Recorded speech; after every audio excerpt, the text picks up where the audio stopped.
ദയവായി കൊടുക്കരുത്. Hi friends, എല്ലാവർക്കും നമസ്കാരം. ഞാൻ ഡോക്ടർ ജെയിൻ മേരി. പതിവായി നമ്മൾ ചായയോ കാപ്പിയൊക്കെ കുടിക്കുമ്പോൾ നമ്മുടെ വീട്ടിലത്തെ കുഞ്ഞു മക്കളും ഓടി വന്ന് അവർക്കും വേണമെന്ന് പറയും. അപ്പോൾ നമ്മൾ ഒരു സന്തോഷത്തിന് നമ്മൾ ഈ ചായയും കാപ്പിയും അവർക്കും കൊടുക്കും.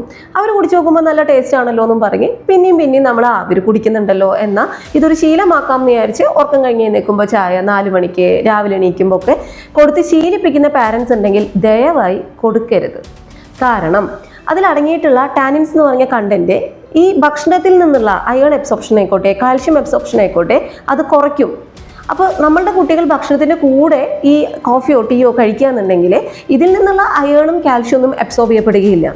അതുപോലെ തന്നെ അവരുടെ വിശപ്പ് കെടുത്തും. അപ്പോൾ നോർമലായിട്ട് ഇവർ കഴിക്കുന്ന ഭക്ഷണം കൂടിയും കഴിക്കാത്തൊരു സിറ്റുവേഷനാണ് ഉണ്ടാവുക. അതുപോലെ തന്നെ പല പഠനങ്ങളിലും ഇതുമൂലം ഹൈപ്പർ ആക്ടിവിറ്റി ഉണ്ടാക്കുന്നതായിട്ടും കണ്ടുവരുന്നുണ്ട്. ദയവായി നമ്മുടെ കുട്ടികൾക്ക് ഒരു ഡ്രിങ്ക് കൊടുക്കണമെന്നാണ് ആഗ്രഹിക്കുന്നതെന്നുണ്ടെങ്കിൽ പ്ലെയിൻ വാട്ടർ, പച്ചവെള്ളം തിളപ്പിച്ചാറ്റിയതൊക്കെ നമ്മുടെ കുട്ടികൾക്ക് കൊടുക്കുക. ദയവായി കോഫിയും ടീയും കൊടുക്കുന്ന ഒരു ശീലം ഒഴിവാക്കുന്നതാണ് ഏറ്റവും നല്ലത്. Thank you.